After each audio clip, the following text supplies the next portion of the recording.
Welcome everyone and thank you for joining us for this webinar, From Breakthrough to Bottleneck, Why Cell and Gene Therapies Still Struggle at Market Access. I'm Kimberly Barnes, President of Facilitate, and I'd like to welcome Ronit Slotsky, Professor of Oncology and Director of the Cell Therapies Manufacturing Facility at the Hackensack University Medical Center in New Jersey, and Craig Martin, CEO of Orphan Therapeutics Accelerator. Craig has a long history of working in biotech and life sciences, particularly with emerging companies who introduce new technologies and modalities to the marketplace, with vast experience in rare disease, gene therapies, drug development, advocacy, business, and policy. Ronit has vast experience in clinical trials and implementing cell and gene therapies. She serves on the board of the Advanced Association of Blood and Biotherapies, AABB, and is the current chair of the Association Cellular Therapy Section Coordinating Committee, as well as a member of the International Society of Cell and Gene Therapy, ISCT, Laboratory Practice Committee. Welcome both. I look forward to our conversation. Lots of committees there, Ronit. Okay, so despite scientific success, cell and gene therapy still struggle to reach patients.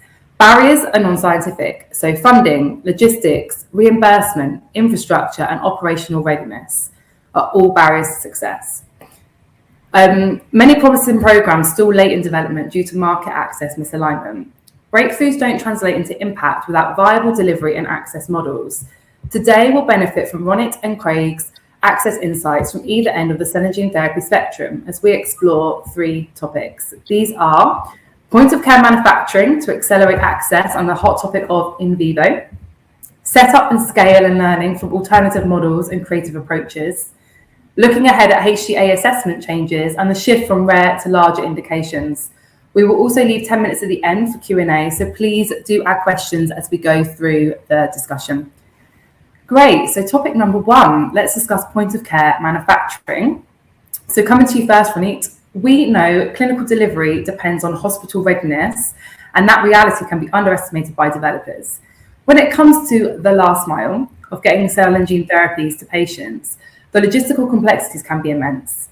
Point of care manufacturing is helping to address access and scalability challenges in cell and gene therapy, but early decisions have irreversible patient access consequences. From your clinical setting perspective, what are some of the most significant logistical challenges in delivering cell and gene therapies to patients today beyond centers of excellence, and what key changes are needed to overcome these barriers? Thank you, Kimberly. So as you mentioned, for now, most of the advanced cell therapies do happen in centers of excellence environment because they are complex. They require a lot of logistics and expertise from people on the ground, from handling the drug to treating the patients. And my view is point of care delivery or manufacturing drug can be a very, very good solution, but we're still struggling with some basics things that happen even if the drug is not manufactured at the site. And it can be really, really small things that requires the expertise. One of the things, I manage the cell therapy lab in our hospital. And for now, in most hospitals and treatment centers, the expertise of the cell therapy lab is required because of the complexity of the logistics, because the cells are delivered in very low temperature. They require very low temperature storage in special freezers. They require some very special handling at the end. And that really restricts the treatment to centers like ours. And examples can be, having to tow a drug that comes to your lab and manipulate it and pack it and have it ready on the floor for the patient within 30 minutes, which is really not feasible. There are many challenges that we as experts handling this type of product are challenged with. And I cannot imagine how you can expand that to more rural, non-excellent centers of excellence centers because it's just required those expertise. And beside that, you really need the expert on the floor that know how to manage the people, the patients, that know how to handle the adverse events. So it's really have been so far very exciting, but it's very hard to see with the current way of drug development how it can expand beyond centers like ours. Those the challenges are just they're very basic, and I really hope to see that drug developers really take the time to understand the constraints of our environment, so they can really uh, provide us with something that is easier to give the patient, that is almost like any other drug that your local pharmacy can handle, that doesn't require the specialty of laboratory like ours. Um, so that's one thing. Beside that, for point of care manufacturing, which I'm a big believer in, I think what we need to have is drug companies that develop their drug with that vision.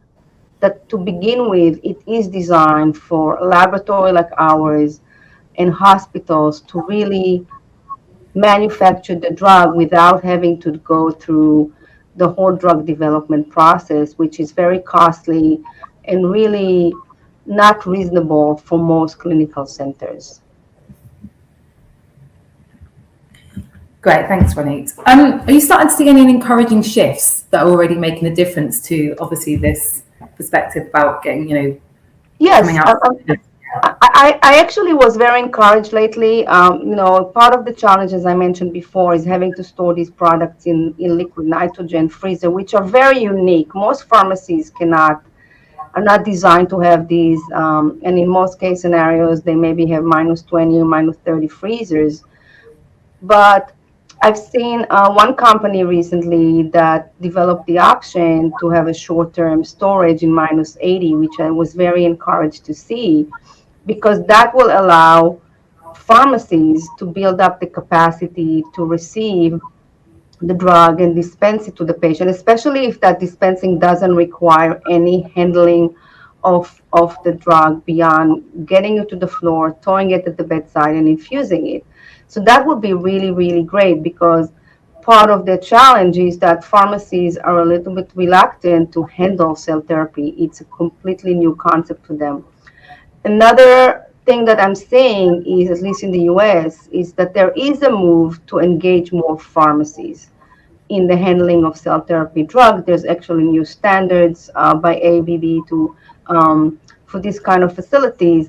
And that will allow to move the treatment from centers like ours, that where you have a cell therapy lab like ours. But these most centers, or most even very good hospitals, if they do not have bone marrow transplantation program, they will not have a laboratory like ours, or they will use an outside manufacturing to make their bone marrow, product. So that really expands the capability of more hospitals to handle these drugs, because you don't need that specialty equipment that most places don't have. So that is really a great example that I was really happy to see recently. Great, thank you. And obviously, something that's really important is engaging everything from the outset. So obviously, when you're in your preclinical studies and you're thinking about your commercial strategy, it's all about early engagement. So in your experience, what does effective early engagement look like for point of care manufacturing? Sorry, is that a question for me? Yes, sorry, sorry. Yes. No, what I think, look, I think there's not enough manufacturers. Some big, pharma company think that they should be the only one. But the truth is that we don't have enough manufacturers to be able to treat all the patients.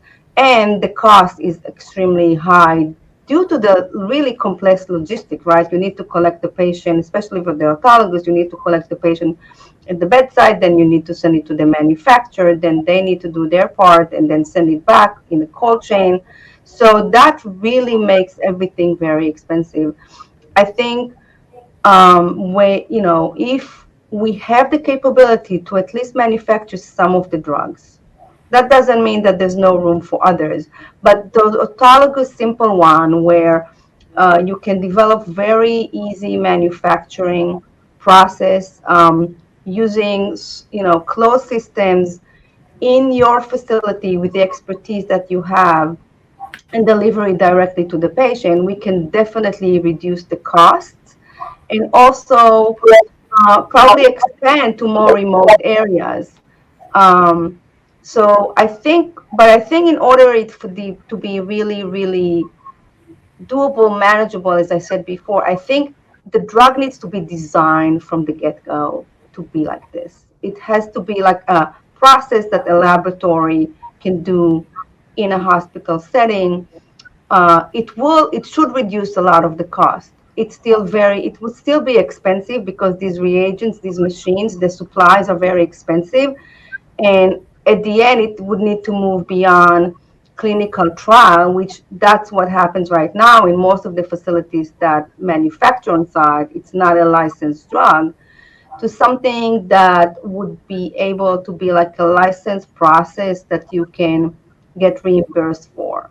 Otherwise, again, that would be another barrier. So even if it would cost $100,000 instead of $500,000, it will still be very costly, and the hospital will have to absorb the cost. So this is what I hope to see one day, and I think it will expand patient access.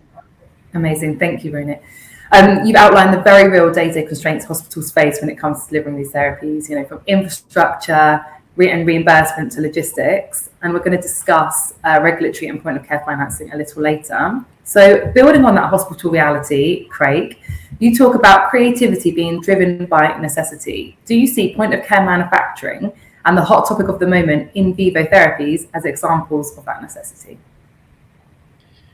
Well, I think creativity is only as useful as it is pragmatic. And, we have to look at these solutions and say we need to be nimble, work in different ways, but those ways have to be fit for purpose, and they have to understand the existing realities within which they need to operate. So, Ronit was talking about the opportunity for point of care manufacturing.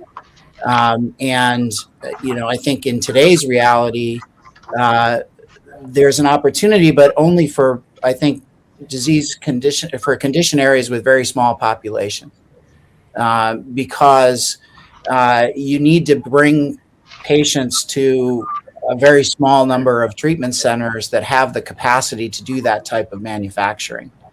And those institutions, I think the other reason why they need to be a center of excellence is they have to have the resources to invest to keep those facilities up to a standard where they can be developed and administered to patients at the point of care.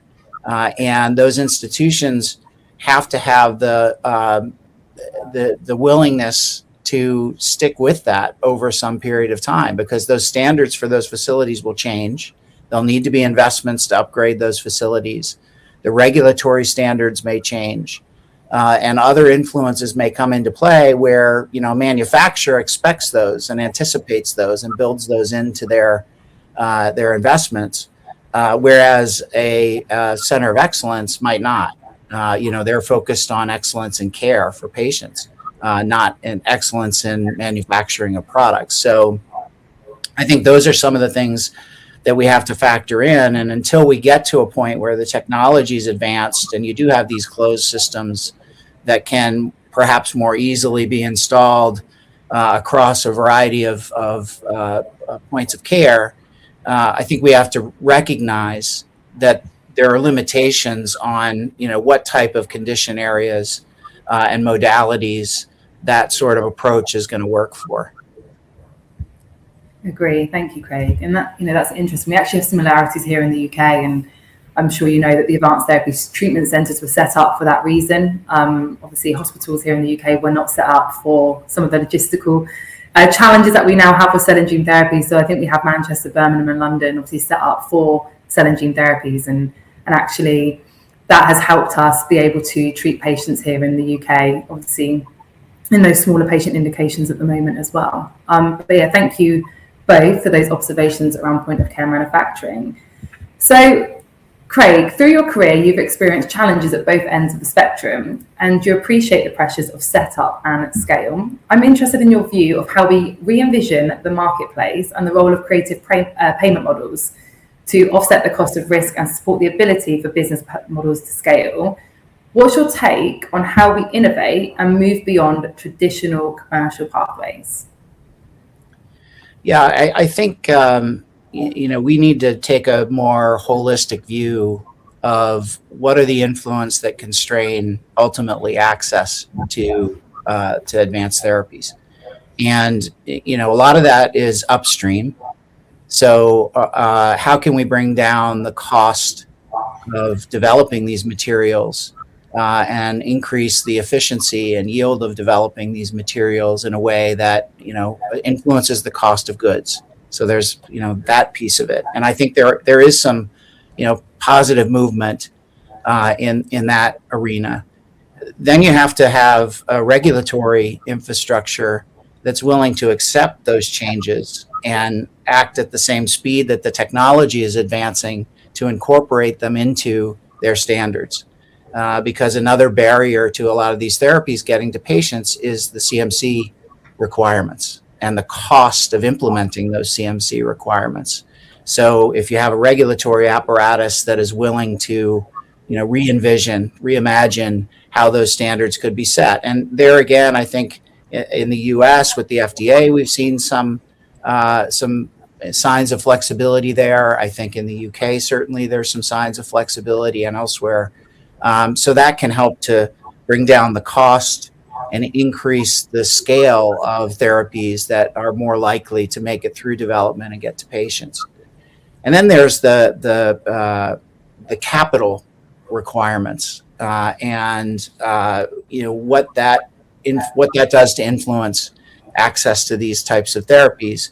And what we've seen in recent years, so I do a lot of work in rare disease, and as the cost of risk capital has gone up, what we've seen is many of the venture capital and other sources of finance that many of these companies rely on or institutions rely on to advance these therapies has dried up or has pulled back.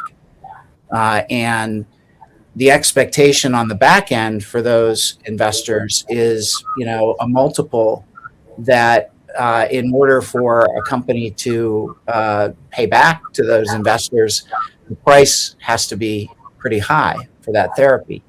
So if we can bring down the cost of capital and maybe bring in different types of investors into the marketplace, where maybe a 2x return is a reasonable expectation, that can also help bring down the cost. So I think there's lots of things that are happening in the marketplace. We're, for example, a nonprofit biotech, and we did that deliberately to provide tax and other incentives for companies that might be sitting on a program in late stage development that they can't move forward because they just don't have the capital or they're prioritizing other therapies. So create opportunities for those to be liberated using tax incentives and other things, and continue to advance them in a more efficient model.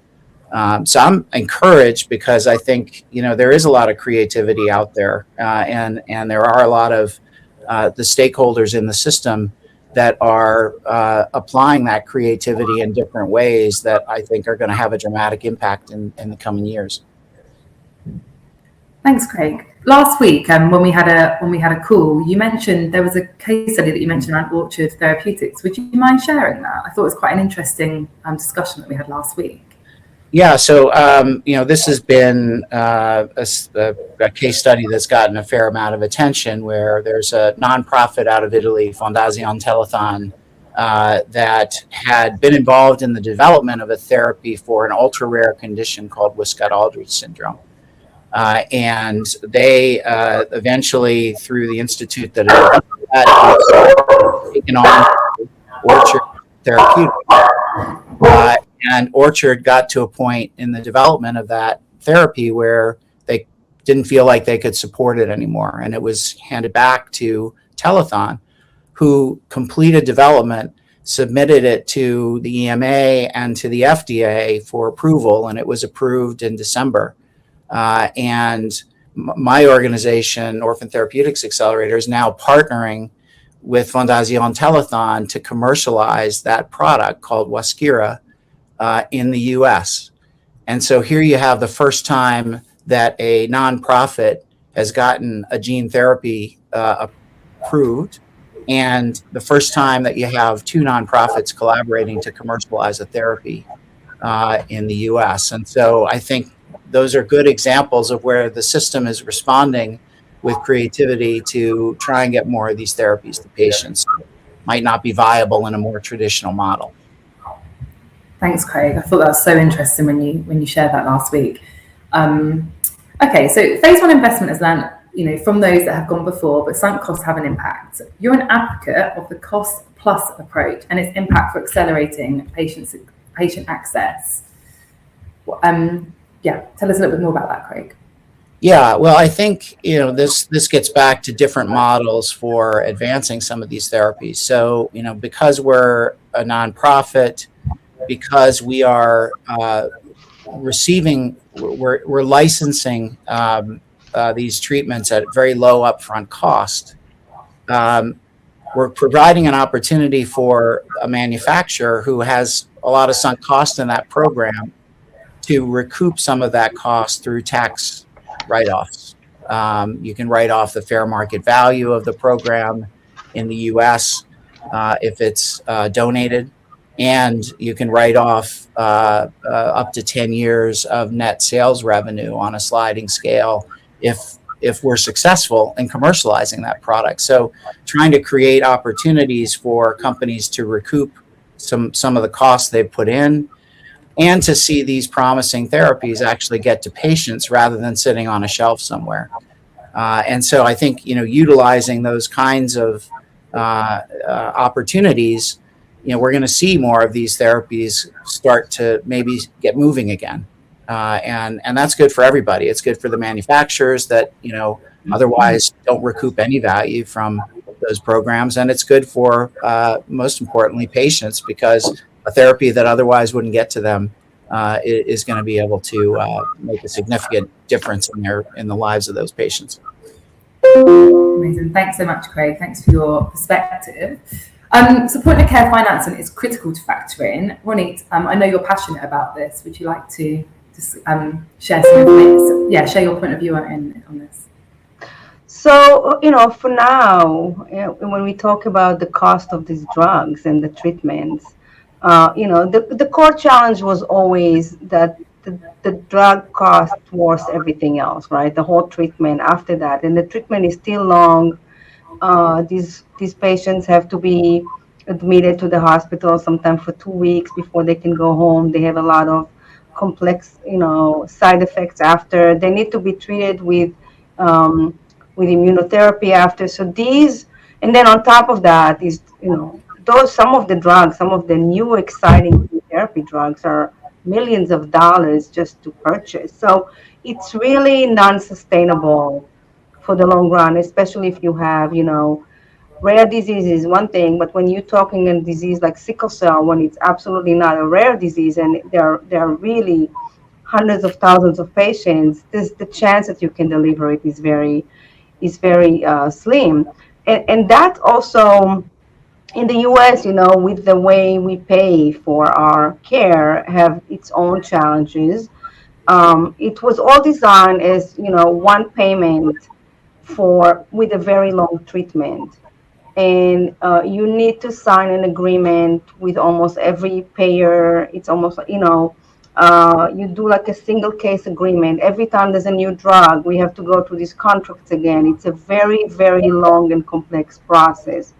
On top of that, again, because the prolonged payment, this payment cycle is so long, you really have to absorb the payment up front. So you pay up front for the drug, and then it takes time for the hospitals to get the money back, which really puts them in a very risky situation, to the point that many hospitals, including ours, are very, slow to adopt these therapies because they just can't see how they can put themselves in that financial risk. Some of the, we see improvement there. Some of the payers are willing to almost have like one agreement that will cover everything, more than one patient. Some payers allow use of special pharmacy that can be like the middleman that will purchase those 3, 4, $5 million drugs, and you only pay for it when the patient receives it. But for example, that's a model that doesn't work with Medicare. So they do not allow, because their model is pay and bill. So you have to purchase it directly, which sometimes prevent patient from even being considered by treatment centers. There's a lot that needs to be done, and there's no doubt that the structure of reimbursement for these type of drugs need to change to really allow centers to be able to afford those treatments. Um, and talking about, I just recently heard a few days ago that some of the drugs that we're offering to our patients, some of these CAR-Ts, the companies just increased the price for 15 to 20%. So on our end, we don't see that movement yet.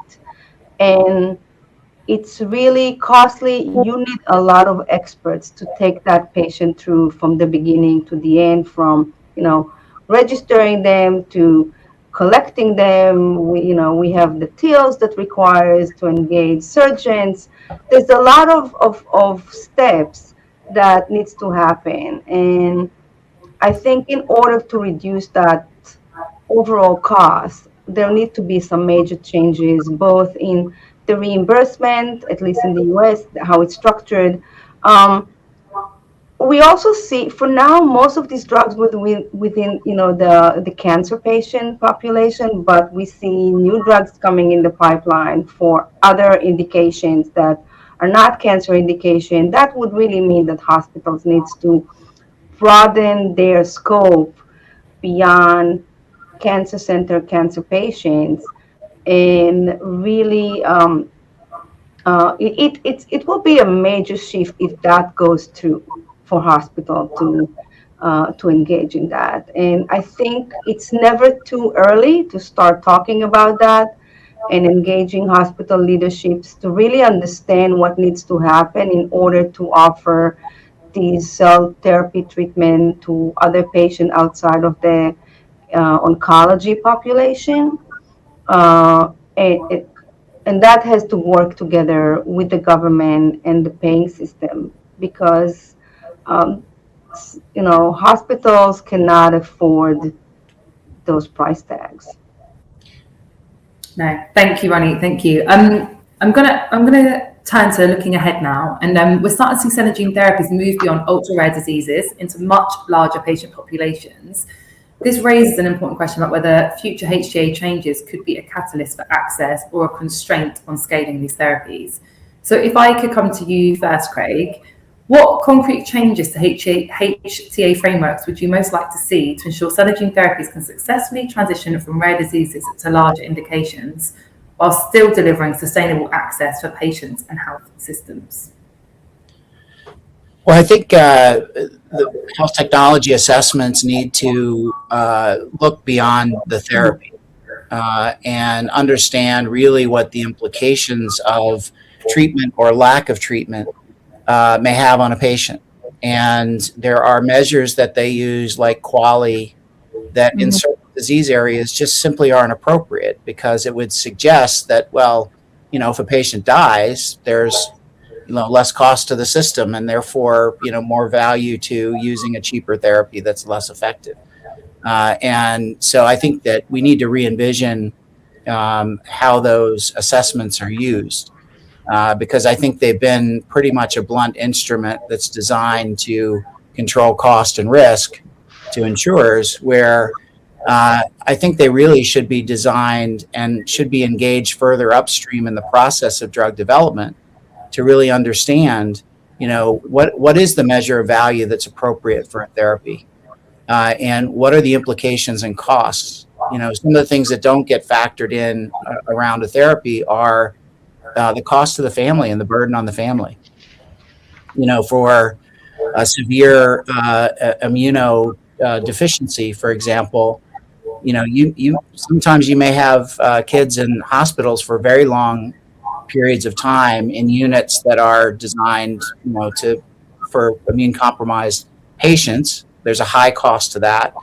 There's a high cost to the family, where their child can't be exposed to certain things that other children can.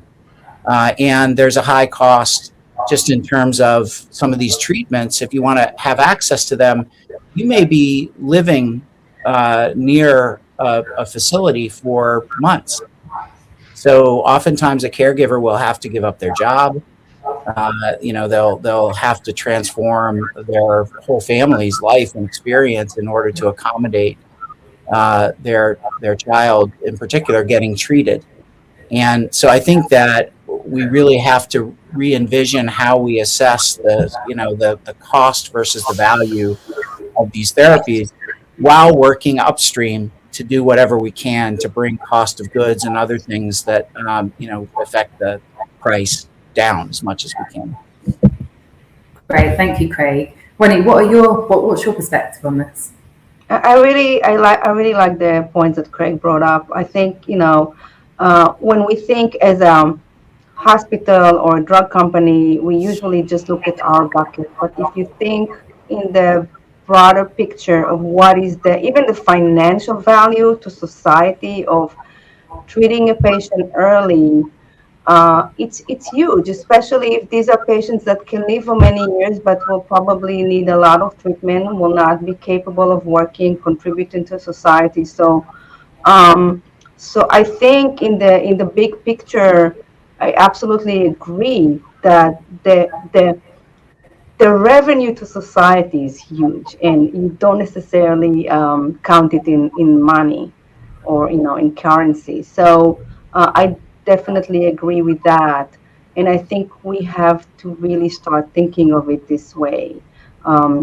It's almost like doing preventing maintenance, and I think if we can reduce the cost of the manufacturing, the hospital stay, if we can reduce the toxicity of these drugs, to make it more manageable, to not require a patient. Patient can come to an outpatient facility, get their drug, go home, be in touch, by phone or other communication. I think that will make a huge difference, especially as we see more drugs that are, when we talk about off the shelf, maybe less toxic drugs that probably will come in the next few years. I think that would be a game changer and will allow more patients to be treated. But for now, even the payers or the insurance companies, if there's an alternative that is much cheaper, it's very hard to convince them that treating a sickle cell patient in early stage when they're still not going to major crisis, and they'll be a productive person that can contribute to society. I don't know what price tag you can put on that. So I hope to see it one day. Yeah. No, if I could build on that point, I'm sympathetic to the payers as well. These are very high cost medicines, and if you're particularly if you have a reinsurance, or if you're a small employer, and you have a one or two of these patients with the high price therapy in your pool, that can be devastating. And I think we need more creativity there as well, in terms of there's this sort of hot potato mentality with the payers, where you just don't want to be the one that when the patient needs to be treated, they're on your plan. If they're on somebody else's plan, it's a one-time therapy. So, from there forward, the cost for that patient is going to be much, much less.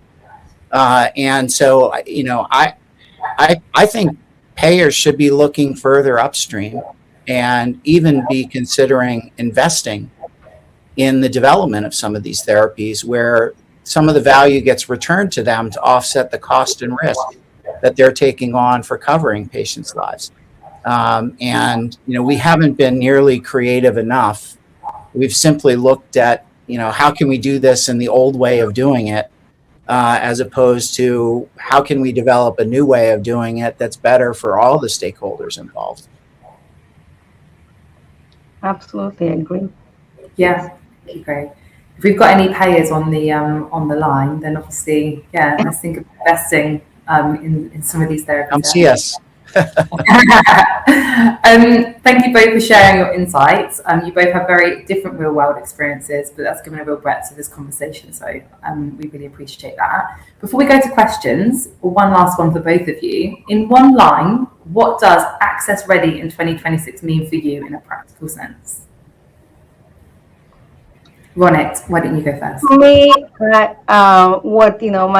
I hope to see is manufacturer really incorporating the clinical side experience to their drug development process from the get-go, from the beginning, not leaving it when they are done with the phase 2, phase 3, and then everybody is challenged. I think that would be amazing because it will simplify a lot of things and will not require to change it at the end. So we definitely see changes. We definitely see more manufacturer engaging with us, asking the right question, being open-minded to what our input is, describing our challenges, and this would be for me a major improvement. And I hope to see some off the shelf, more of some off the shelf drugs coming, because that is a game changer.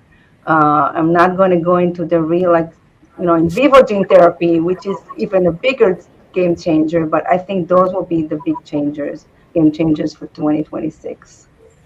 Thank you, Ronnie. And Craig?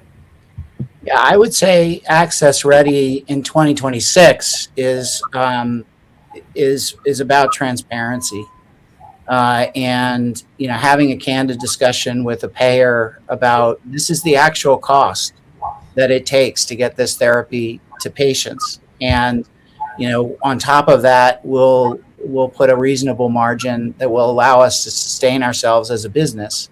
But at the moment, this isn't like major money to be made, because there is just a lot of cost in the system, and until we work together to bring that cost down further upstream, we're not going to have much of an impact at the point of care, and we're going to have to figure out ways to reduce the cost based on what's available to us now, and that's really just looking at pricing models, figuring out how we can do more of a cost plus sort of approach, as opposed to many manufacturers have to build in the sort of price of innovation, failed trials that have gone before that they need to invest in moving forward.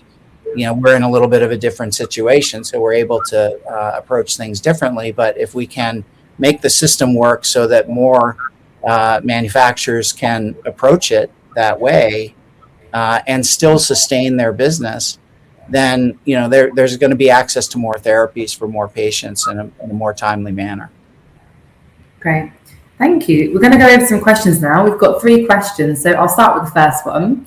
How did you fund the non-profit biotech company? That's going to be for you, Craig.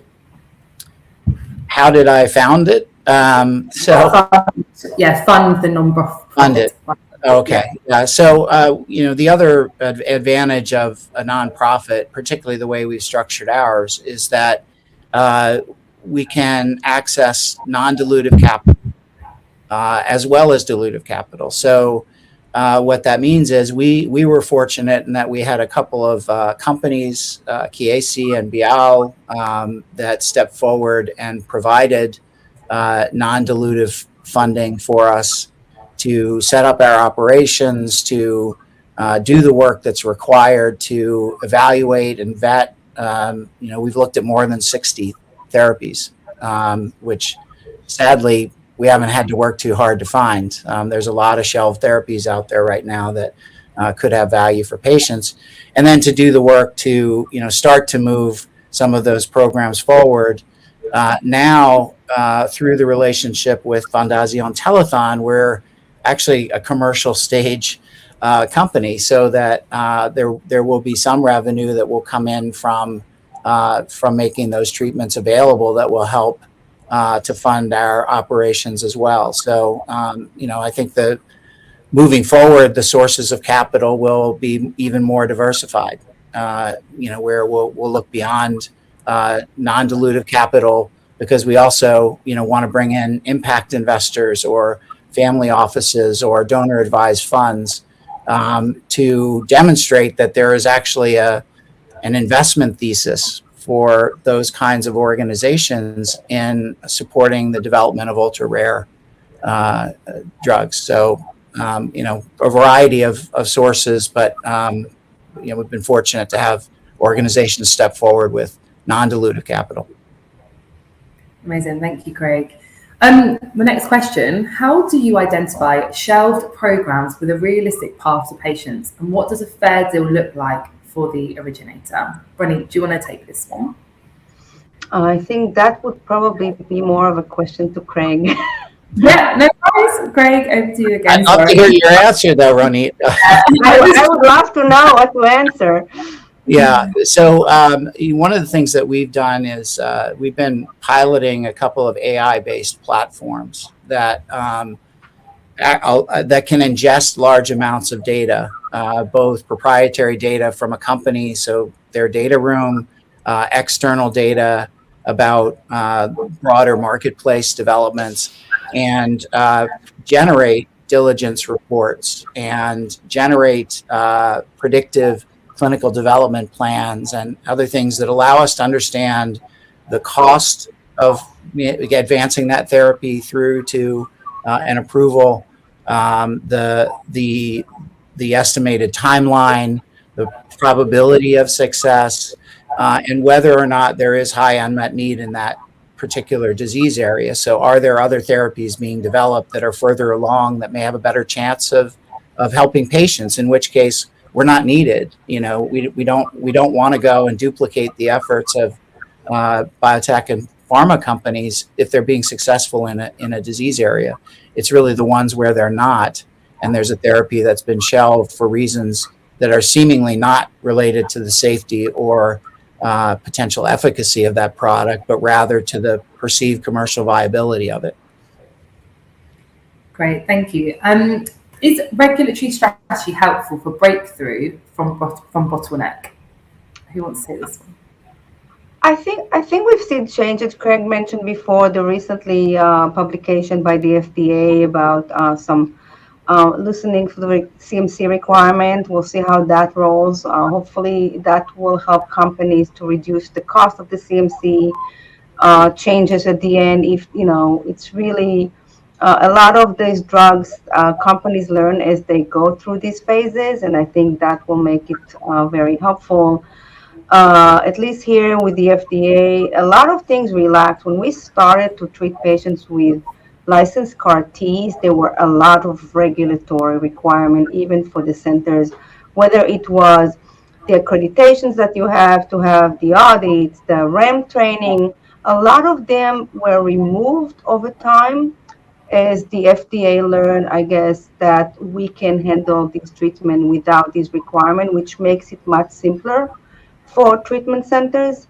And again, it opens the door for more treatment centers that are not necessarily accredited by cell therapy accreditations. So, and I think we've seen a lot of discussion from the FDA about decentralized manufacturing. Again, it's a broader discussion, but in the last few years, there was a lot of engagement from the regulator trying to understand what those treatments are and what the needs are. I think the regulator will never be as fast as the drug developer and the entrepreneurs, but I can say that they are engaged and they are trying to make it easier. I'm sure Craig sees it on his end as well. Yeah, I think that's very true. There's more flexibility, and with flexibility comes the opportunity to reduce cost and time. And so I think we have some promising signals, at least, that we're headed in the right direction there. Amazing. We do have some additional questions. However, I'm very aware of time. So what we'll do, if there are any questions that we've got that we haven't answered, I'll be sending them to Craig and Monique, and we can get back to you all. I'm sure they won't mind. Sorry, I hope that's okay. So yeah, basically, thank you both again for sharing your expertise with us today. A huge thank you to everyone who joined us on this webinar. We look forward to seeing you next month at Advanced Therapies Week in San Diego, where we're going to be continuing these conversations and exploring the themes that are set to shape future progress in advanced therapies. In the meantime, please keep an eye on your inboxes, because we will be sharing an exclusive report with the key insights and takeaways from today's webinar. But yeah, have a great rest of your day. Have a wonderful weekend. Thank you again, Craig and Monique. I've really enjoyed this conversation. Thank you all, and we'll see you in San Diego.